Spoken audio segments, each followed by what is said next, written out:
Farmers today are facing rising costs, volatile markets, and extreme weather.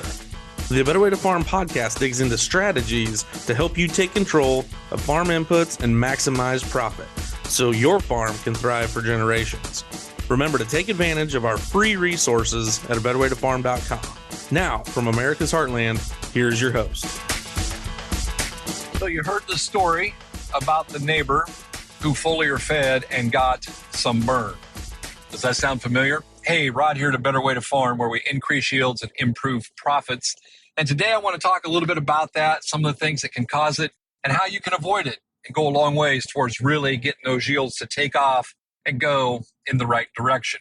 I appreciate all the people that reach out to us, and we learn a lot from one another. Hopefully we bring a little bit to the table, and we learn a ton from all of you guys, and we love working with you and working hard to get better and get better. And over the past week, we've had some different individuals reach out with some pictures and say, hey, what caused this? So let me share a few of the things with you that we've narrowed down and isolated. Number one, we've had a handful of people, maybe 3 or 4, who went ahead and foliar fed when it was too hot. And in the event that we're foliar feeding fertilizer and a good dose of micronutrients, and maybe we added a fungicide with it, and all of a sudden we were spraying and it's 92, 93, 94, we're probably going to get some burn on the plants. It's highly unlikely that we're going to get any kind of a positive yield response.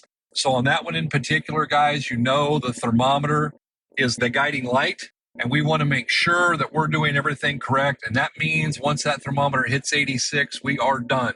We are done until the temperature gets back under 86, and we have to get a 10-degree drop from the high of the day. So if it gets to 92, now I've got to wait on it to get down to 82. And here at home, guys, we've had a couple of days where it didn't do that.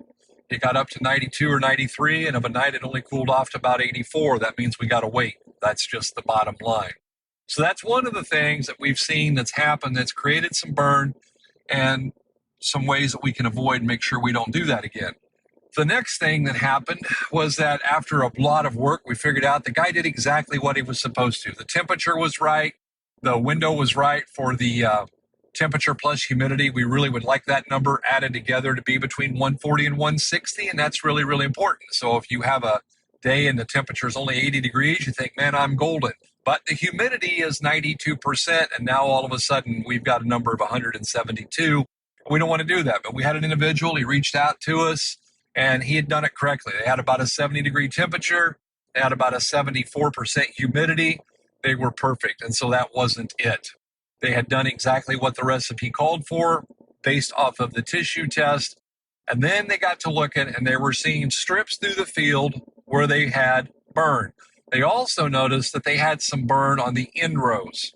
And so upon doing a little figuring and follow-up work and detective work, they ascertained that what had happened there was that the drone that was flying it on was overlapping about 6 feet on each side, each pass. And every place that they got the overlap, they got burned. Every place that they came across the end rows and didn't get it shut off in time, they got burned. Why is that? Well, because when the recipe calls for 2 gallons of 318-18 and 3 or 3.5 pints of micronutrients, that's exactly how much we need to put on. So any place that we overlap, now we're putting on 4 gallons of fertilizer and we're putting on 7 pints of micronutrients, and we know that is way, way too much. And so that precision application is really, really important, guys. So that's another way that we've seen over the last 10 days that some guys had some situations. Another thing that we see come up is that we get people who had a couple of people in particular, this has been within the last 10 days also, they sprayed and they got some burn. So I had them send me their list. I want to know everything you put in there. So they sent it to me, and they had done everything correctly, but they also did a couple of extra things. In their spray, they typically were using another pair of surfactants in addition to the one that we want in there. When we recommend our surfactant, and need I remind you that it only goes on at the rate of 1 ounce per 100 gallon of solution, not 1 ounce per acre. We also saw that. We saw somebody use it at the rate of 1 ounce per acre. And that 1 ounce per acre will create burn in and of itself. But in this particular instance, they used our surfactant at the correct rate. They used 1 ounce for every 100 gallon. The situation was they also had used 6 ounces of something else. And in addition to that, they had put in a crop oil. And the bottom line is, guys, we are creatures of habit.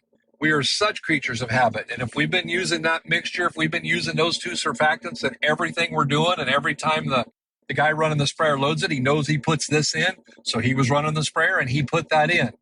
But the bottom line is that's a no-no, especially crop oil. Crop oil will create burn. That's what it's designed to do when you're using it with your chemicals, is to get some burn and get a better kill.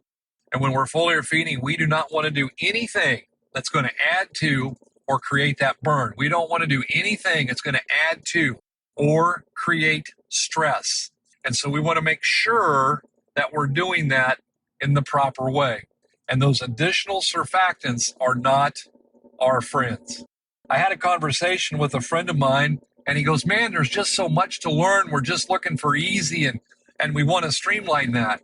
And when I was talking to him, I said, well, let me ask you something. If we'd go back to when your dad was farming 40 years ago, and we'd explain to dad that you were going to be having 5 different screens in your planter tractor, and that you were going to have computers and monitors, and if the computer went down, you weren't going to be able to plant corn, what would dad have said?